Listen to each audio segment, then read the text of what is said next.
biodiversity.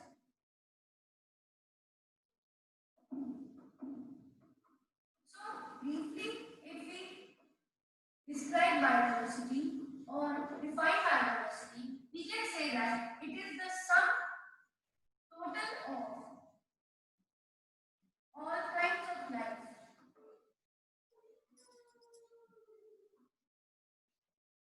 present on the earth. You know that earth is a living planet. So earth is a habitat for various kinds of living organisms. Starting from the microscopic, which we also cannot see, only it is of microscopic dimension, microscopic life, as well as submicroscopic life, which is also not of the dimension of microscope. That means it can be visualized by electron microscopes or very high power microscopes. In this, the viruses comes. Nowadays, coronavirus is very highlighted in the news. So viruses are submicroscopic. So you understood biodiversity. That means सारे life के हर तरह की life जो अर्थ पे है, चाहे वो microscopic हो, सब माइक्रोस्कोपिक हो या मैक्रोस्कोपिक हो, मतलब हम जैसे बड़े बड़े विशालकाय ऑर्गेनिजम्स हमसे भी बहुत बड़े बड़े हैं. सबसे लार्जेस्ट मैमल कौन है? Well.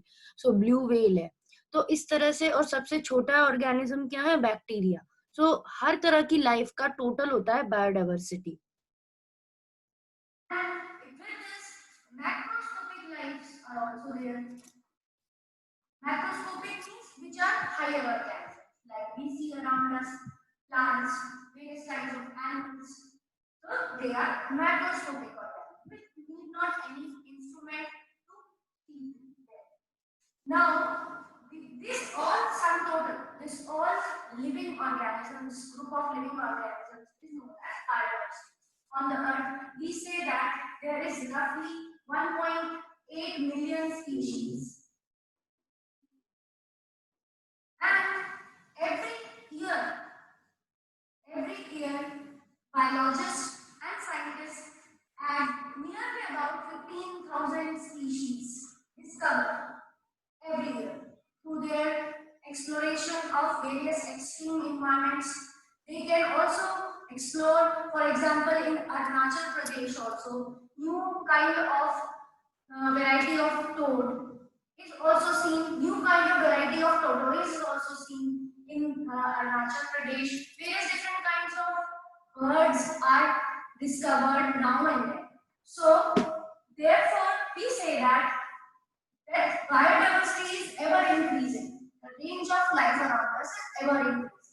So therefore, there is a need of particularly classifying these biodiversity, classifying these all kind of living organisms. Therefore, we are moving toward the branch of science which deals with this classification. So we are now defining taxonomy. What do you mean by taxonomy? Taxonomy is the branch of science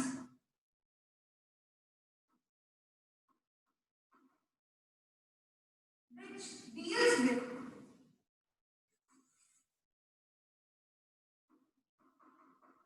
identification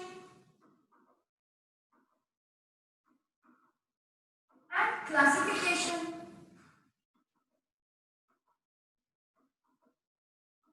of living organisms.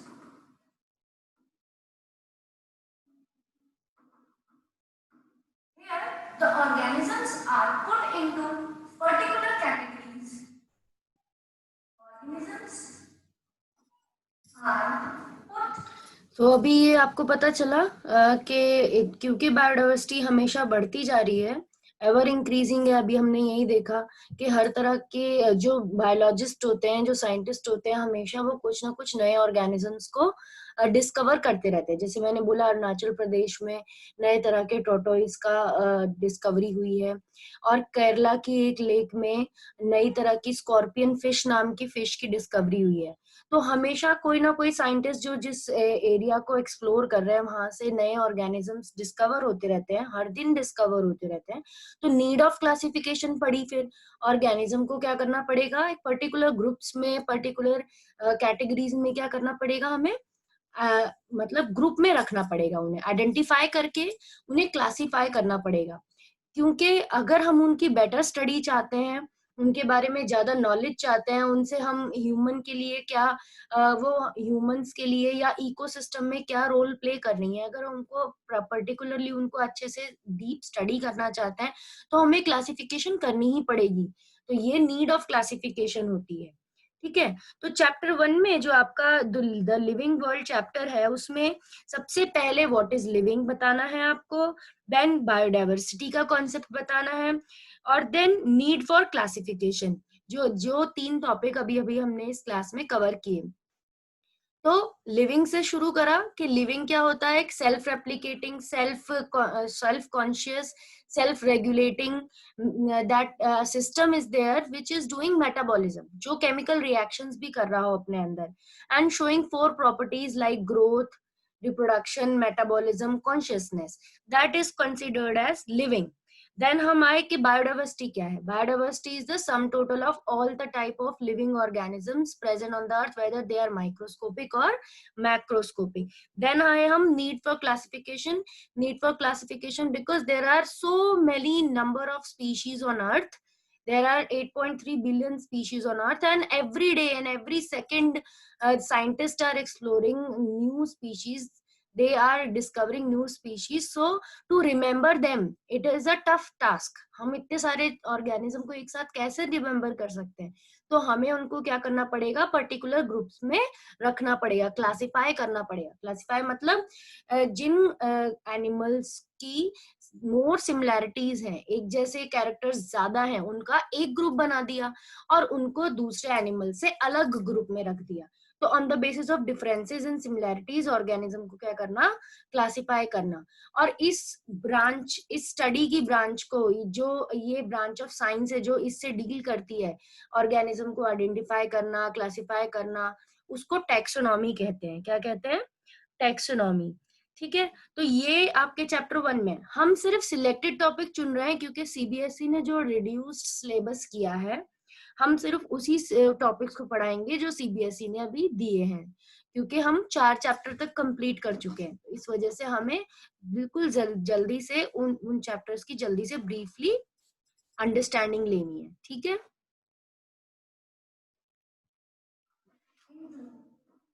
Specific category is called as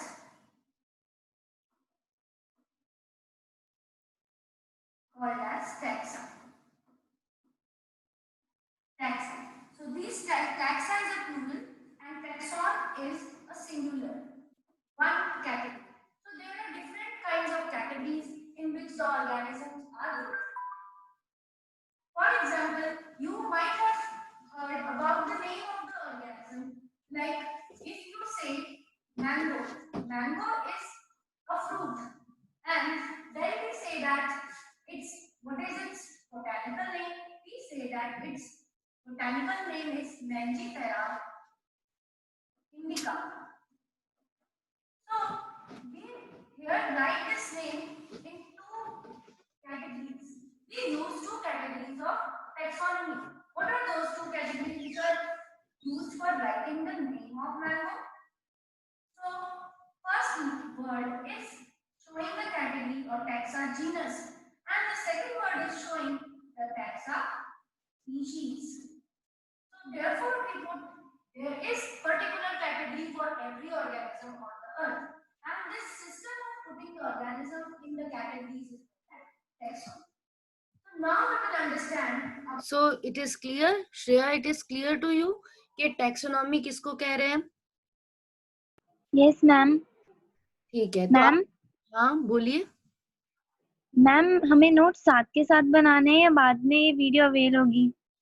हाँ, ये video आपको available होगी, मैं इसका link share कर दूंगी और आप इसको बाद में भी देख के बना सकते हो। अभी सिर्फ अंडरस्टैंडिंग के लिए है ये, कि आप इसको समझ Okay, लो, ma'am. ठीक है? तो ध्यान से समझो। About the process of taxonomy, that how the scientists are able to proceed toward the taxonomy. So process of taxonomy. In this, it starts with the first step called as characterization. Now, what do you mean by characterization? Characterization is just describing any organism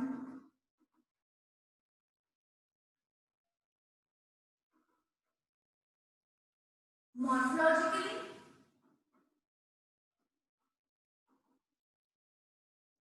and anatomically.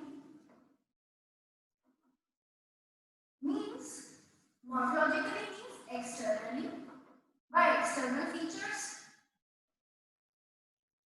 and anatomically means by cutting the organism and seeing the internal features.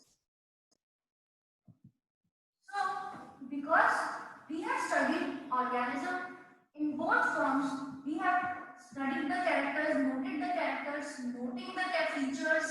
Characters is known as characterization. Noting all the features external. इसमें ये बताया है कि हम लोग सबसे पहले कोई ऑर्गेनिज्म हमें मिलता है तो हम इसे बाहर के कैरेक्टर्स लिखते हैं, और अगर हमें डेड बॉडी मिली है किसी ऑर्गेनिज्म की तो हम कट करके अंदर के फीचर्स भी देख सकते हैं। तो सिर्फ ऑर्गेनिज्म के पर्टिकुलर मेन कैरेक्टर्स को लिखना ही या जानना ही कैरेक्टराइजेशन स्टेप होता है। हम किसी ऑर्गेनिज्म को क्लासिफाई करना चाहते हैं तो हमें से कैरेक्टर्स तो पता होने चाहिए ना, तो इसीलिए ये स्टेप्स बता रहे हैं। तो सबसे पहले कैरेक्टराइजेशन आया, फिर कैरेक्टराइजेशन के बाद आइडेंटिफिकेशन आया कि उस ऑर्गेनिज्म को आइडेंटिफाई करके पर्टिकुलर कैटेगरी में रख दिया। ठीक है, देखो क्या लिखा हुआ है, put that organism according to studied character in a special category.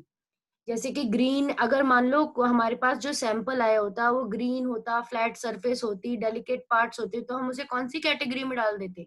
हम बोल देते ना कि ये प्लांट है। तो इस तरीके से फिर थर्ड स्टेप बताया है, अब हम इसे ग्रुप में, पर्टिकुलर ग्रुप में डालेंगे, क्लासिफाई करेंगे। तो क्लासिफिकेशन की वो बता रखी है डेफिनेशन, के क्लासिफाई करना मतलब उसे on the basis of similarities और डिफरेंसेस हम उसको एक पर्टिकुलर ग्रुप में डाल रहे हैं कि कौन सा प्लांट है। ठीक है, जैसे लोअर प्लांट है या फिर हायर प्लांट है। लोअर मतलब एल्गे है या फिर आपके बड़े प्लांट्स हैं, जैसे कि नॉर्मल मैंगो का ट्री देखते हो आप, बड़ा प्लांट है वो। पर एल्गे जो देखते हो पानी में उगती है, वो कैसी प्लांट होती है? लोअर प्लांट होती है। Awesome. तो इस तरह से फिर हम उसे क्लासिफाई कर देते हैं। देन हम उसके बाद लास्ट स्टेप में आते हैं, क्लासिफाई कर दिया तो फिर हम उसको अब उसकी पूरी हायरार्की लिखते हैं, नॉमन उसका नाम देते हैं। नॉमेनक्लेचर मतलब नेम देना। नेम में अभी अभी हमने देखा मैंगो का नाम था मैंजीफेरा इंडिका।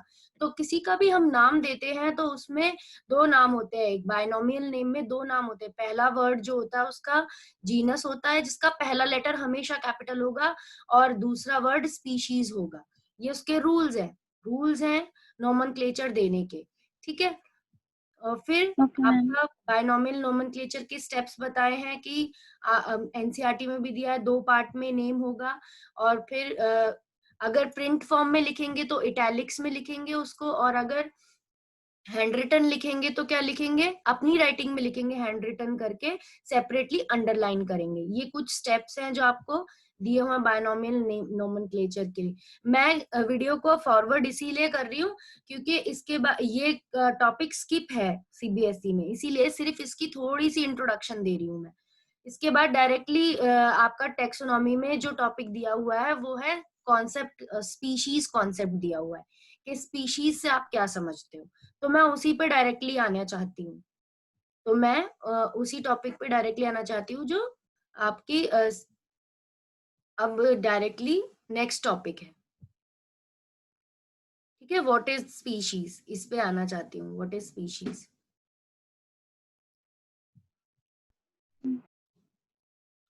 स्पीशीज का कॉन्सेप्ट और टेक्सोनॉमिक हायरार्की का कॉन्सेप्ट, उस वाले वीडियो को हम देखते हैं। Yes, ma'am.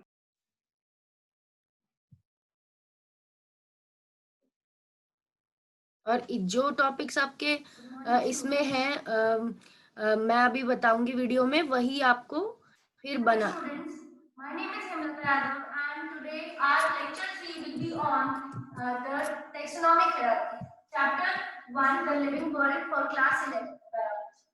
So taxonomy we have studied in the previous lecture. अभी ये दूसरा वीडियो देख पा रहे हो आप? Identification and classification of organisms. Yes, ma'am. हाँ, तो ये वीडियो आपका नेक्स्ट टॉपिक है। तो डायरेक्टली वो बीच का जो पोर्शन था कि कैरेक्टराइजेशन, क्लासिफिकेशन, नोमेनक्लेचर, ये टॉपिक्स हट गए हैं बोर्ड से, इसलिए वो मैंने फास्ट फॉरवर्ड करके दिखाया। ये टॉपिक आपका एग्जाम में आएगा, ये टॉपिक आपका बोर्ड में है इस बार। And hierarchy, it is a system of organization at various levels in a particular order.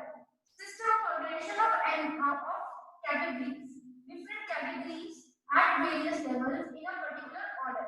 You will be clearly understanding it by taking. तो अब ये टेक्सोनॉमिक हायरार्की के बारे में मैं बता रही हूँ यहाँ पर इसका मीनिंग क्या होता है पहले तो ये पता होना चाहिए। टेक्सोनॉमी से तो आप समझ गए कि क्लासिफाई करने की ब्रांच है, ऐसी साइंस जो कि ऑर्गेनिजम्स को क्लासिफाई करती है।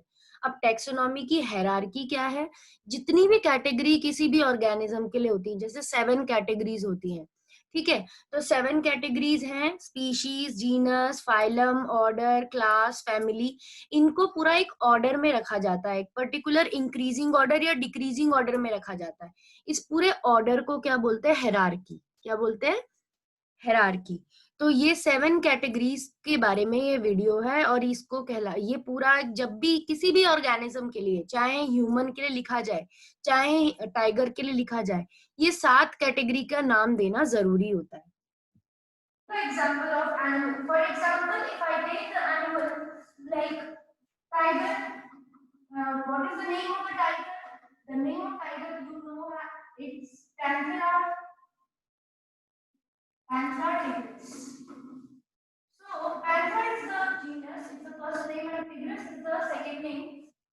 तो यहाँ पर मैं किसकी टेक्सोनॉमिक हायरार्की का एग्जांपल लेके समझा रही हूँ? टाइगर की टेक्सोनॉमिक हायरार्की आपको समझा रही हूँ, ठीक है। तो टाइगर की 7 कैटेगरीज कैसे लिखी जाएंगी? सबसे स्पीशीज का नाम क्या है? अभी मैंने बताया, नाम लिखा मैंने सबसे पहले टाइगर का, बाइनोमियल नेम पैंथरा टाइग्रिस, और उसमें टाइग्रिस क्या है? स्पीशीज है, और पैंथरा क्या है?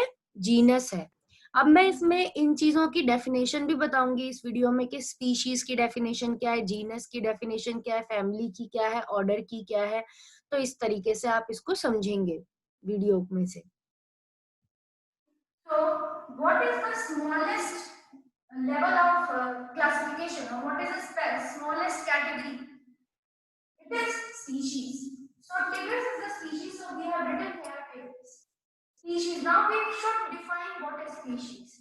Species is a group of organisms that can breed with each other. So, it is the group of organisms which have maximum similarities. And so group of tigers can interbreed with each other and can produce their cubs. तो species का meaning समझ में आया? एक ऐसा group जिसके सारे members में सबसे ज्यादा सिमिलैरिटी होंगी, वो सारे मेंबर्स एक दूसरे से सबसे ज्यादा कैरेक्टर्स में मिलेंगे, उनमें सब में सेम होंगे। जैसे कि अगर टाइगर के ग्रुप की बात करो, टाइगर आप किसी भी वर्ल्ड की किसी भी कंट्री से ले लो, अगर उसके ऊपर ब्राउन और येलो और ब्लैक कलर के स्ट्राइप्स हैं, ठीक है, उसकी स्किन कोट पे ब्लैक और येलो कोट पे ब्लैक कलर की स्ट्राइप्स है, तो वो एनिमल क्या बन जाएगा? टाइगर बन जाएगा।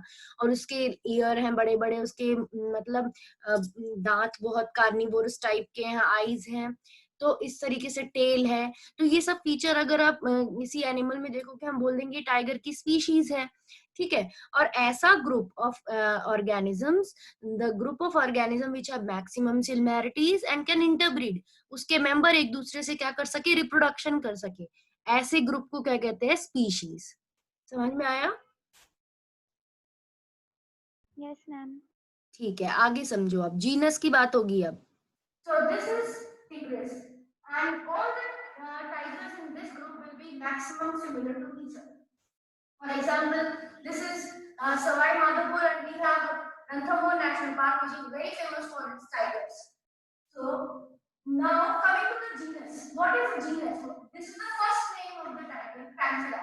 It is the group which is the big cat group, which is Panthera. And in this, lion family also come or lion also come. Now, what is you will be able to define the genus. This is the next higher group, which is the group of similar species. Now coming to the next upper higher category called as family. So family of the big cat family is a group of various genus. So with Panthera, other genus are also kept in this family known as Felidae. Felidae is the family of big cats. तो जब कुछ species जो कुछ similar species होती हैं उनको मिलाकर एक ग्रुप बना देते हैं तो उसको बोल देते हैं जीनस। यानी जीनस क्या है? 2-3 सिमिलर स्पीशीज का ग्रुप है। जैसे पैंथरा जीनस है, पैंथरा जीनस में और भी मेंबर्स आते हैं, जैसे टाइगर आ गए, लायन आ गया, शेर भी आता है पैंथरा में। तो शेर का नाम होता है बाइनोमियल नेम पैंथरा लियो, ठीक है। और टाइगर का क्या है? पैंथरा टाइग्रिस है। अब पैंथरा के साथ और 2-3 जीनस अगर मिला दो तो नेक्स्ट ग्रुप बनता है जिसे बोलते हैं फैमिली, ठीक है। तो पैंथरा के साथ दूसरे और मेंबर्स अगर मिला दिए, दूसरे और जीनस मिला दिए तो group of few related genera लिखा हुआ है। Group of few related genera is called family. समझ में आया कि हर हायर कैटेगरी क्या है? नीचे वाले का ग्रुप है। स्पीशीज क्या थी? स्पीशीज सबसे छोटा ग्रुप है कि उसमें कोई और मेंबर्स नहीं, उसके सारे मेंबर्स एक ही हैं, मतलब एक ही जैसी मैक्सिमम सिमिलैरिटी है। जीनस किसका ग्रुप बना? स्पीशीज का ग्रुप बना। फैमिली किसका ग्रुप है? जीनस का ग्रुप है। ऑर्डर किसका ग्रुप होगा? 2-3 फैमिलीज का ग्रुप होगा। क्लास किसकी ग्रुप होगी? 2-3 ऑर्डर्स जब मिल जाएंगे तो एक क्लास बन जाएगी। अब फाइलम किसका ग्रुप होगा? 2-3-4 क्लासेस का ग्रुप होगा। किंगडम सबसे हाईएस्ट ग्रुप होगा जो कि बहुत सारे फाइलम्स का ग्रुप होगा। समझ में आया ये कैसे हायरार्की बनी है? इंक्रीजिंग ऑर्डर बन रहा है ये। हाँ, तो यही है आपकी टेक्सोनोमिक हायरार्की। और ध्यान से सुनो। As well as small cats, like our pet cats also, domestic cats also, are coming in the family. तो फैमिली में, फेलिडी फैमिली में आपकी छोटी कैट्स और बड़ी कैट्स दोनों आती हैं। अभी लियो है, पैंथरा लियो है, पैंथरा टाइग्रस तो बड़ी बड़ी बिल्लियां हैं, बड़ी बिल्लियां हैं। तो उनमें छोटी बिल्लियां जो घर में पालतू बिल्लियां वगैरह होती हैं वो भी अगर मिला दी जाए तो फैमिली होती है फेलिडी। फेलिडी फैमिली कहलाती है। उसमें बड़ी बिल्ली भी आती है और छोटी बिल्ली भी आती है। Categories at various levels. Class, this or carnivora order will belong to, it will belong to the class. अब कार्निवोरा ऑर्डर में डॉग्स भी आ जाएंगे। कैट्स के साथ साथ, कैट की फैमिली के साथ साथ डॉग की फैमिली। आपको पता है ये डॉग और कैट में कितना अंतर है? तो दोनों के फीचर्स भी बहुत डिफरेंट है, बट वो एक ही ऑर्डर में आते हैं, कार्निवोरा, क्योंकि वो दोनों क्या है? कार्निवोरस है। अब उनके साथ दूसरे अगर एनिमल्स को भी ऑर्डर्स मिला दो, कार्निवोरा के साथ दूसरे ऑर्डर भी मिला दो, जैसे मंकी और ये और आपके कैटल्स भी मिला दो, जैसे गाय भैंस, दूसरे पशु भी मिला दो, तो एक क्लास बन जाएगी। जैसे क्लास यहाँ पे बनेगी मैमेलिया, क्योंकि जो टाइगर होते हैं या गाय भैंस दूसरे पशु होते हैं वो भी क्या कर रहे हैं? वो भी अपने बच्चे डायरेक्टली जन्म देते हैं और उनको क्या करते हैं? They feed there young one with the mammary glands. तो इन सबके फीमेल्स के पास क्या होता है? दूध पिलाने के लिए ग्लैंड्स होते हैं, मेमोरी ग्लैंड्स। तो चाहे शेर का बच्चा होगा वो भी अपनी माँ से, शेरनी से दूध पिएगा, और अगर वो गाय भैंस का बच्चा है तो वो भी अपनी माँ से दूध पिएगा। और वो ह्यूमंस हैं तब भी। तो मदर्स, जो भी ऐसे एनिमल्स होते हैं जो अपने यंग वन को मेमोरी ग्लैंड से फीड करते हैं, उन्हें क्लास में, एक क्लास में रख दिया तो मैमेलिया क्लास हो गई। तो टाइगर की क्लास क्या है? Mammalia. So this is Mammalia class in which other animals also come, which are mammals. Like humans are also mammals.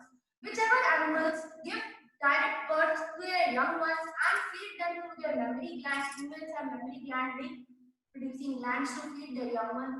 Those animals are grouped under the class Mammalia. So tigers also belong to the class Mammalia. Now coming to the next high category, which is phylum. So group of related classes is known as phylum. Group of related classes. So few classes, if they are bunched together to make a group, which will be known as phylum. So what is the phylum of tiger? Tiger belongs to the phylum Chordata. So Chordata is the phylum of the tiger. What are the features that make the tiger chordate? Chordate has special feature like they are having ventral heart in the front of their chest. They are having spinal cord which is running in their backbone. They have backbone structure and they are having limbs, forelimbs, hindlimbs. They are having tail. They are having ears. Tail is not compulsory in some chordates. It is we can say it is not present in like for us. It has extinct in us. So now with other animals like monkey, like cattle, other we can make, and this group is known as animal kingdom. So tiger belong to which kingdom? Which highest species to the highest unit? So यहाँ पर आपका which phylum? Chordata. Last में आपके सारे 7 के 7 category tiger के बारे में आप जब ऑर्डर में लिख दोगे तो वो क्लासिफिकेशन हो जाएगी टाइगर की। तो अब हमने देख लिए 7 कैटेगरीज क्या क्या है टाइगर के लिए। तो ये 7 कैटेगरीज जब हम एक साथ लिख देते हैं, ठीक है, सारी चीजों के वैल्यूज डाल देते हैं कि किंगडम एनिमेलिया है, फाइलम कॉर्डेटा है, क्लास मेमेलिया है, ऑर्डर कार्निवोरा है, फैमिली फेलिडी है, जीनस पैंथरा है, स्पीशीज टाइगर है। तो जब ये पूरा लिख देते हैं तो वो क्या बन जाता है? तो ये पूरा का पूरा क्या बन जाता है आपका? क्लासिफिकेशन ऑफ टाइगर बन जाता है। क्या बन जाता है? Classification of tiger. समझ में आ गया? जब सारी 7 कैटेगरीज को आप लिख देते हो that becomes a classification of that organism. अब हमने टाइगर का पढ़ा था तो टाइगर की सारी क्लासिफिकेशन हमने क्या लिख दी? यहाँ पर एक साथ ऑर्डर में लिख दी। तो इसको बोलते हैं क्लासिफिकेशन ऑफ टाइगर। और बाइनोमियल नेम क्या है टाइगर का? Panthera Tigris. समझ में आया श्रेया? Yes ma'am. ठीक है, अब इसमें बस एक टॉपिक और रह गया है जो कि आपका है 3 डोमेन्स ऑफ लाइफ। ठीक है, तो 3 domains of life first chapter का टॉपिक रह गया है, बाकी हमने सब कवर कर लिया है। तो आपको मैं शेयर करूंगी आपका चैप्टर 1 में कौन कौन से टॉपिक हमने कवर कर लिए हैं, या सिलेबस जो आपका इस बार में जिसके नोट्स आपको बनाने हैं। आप उन्हीं पर्टिकुलर पॉइंट्स के नोट्स बनाओगी, और ये जो मैंने अभी क्लास ली है ये भी मैं आपका लिंक सेंड कर दूंगी। इसको दोबारा भी देख सकती हो कि मैंने कैसे कैसे समझाया था, और भी स्टूडेंट्स के लिए ये लिंक रहेगा, आप भी देख सकते हो। तो इससे आप नोट्स बनाने में भी हेल्प लोगे। और अब हम नेक्स्ट क्लास में कल मिलेंगे 10:10 पे ही, और जल्दी से कोशिश करेंगे कि जल्दी से क्लास स्टार्ट करें। अपने और फ्रेंड्स को भी बोलो जो बायो लेना चाहते हैं, नए एडमिशंस हैं वो भी आएंगे। प्लस 3 डोमेन्स ऑफ लाइफ जो फर्स्ट चैप्टर का टॉपिक रहेगा वो कल पढ़ेंगे हम लोग। ठीक है, बाकी ये चैप्टर 1 कंप्लीट हो गया। आज की क्लास में चैप्टर 1 कंप्लीट हो गया। और अभी एक और इन्फॉर्मेशन है, आपकी फिजिक्स की क्लास भी अभी अभी लिंक आया है, तो आप वो फिजिक्स की क्लास अटेंड करो अभी। ठीक है? Yes ma'am. ठीक है, thank you. I am ending the session now. Okay ma'am, thank you. Welcome, you can join the physics class.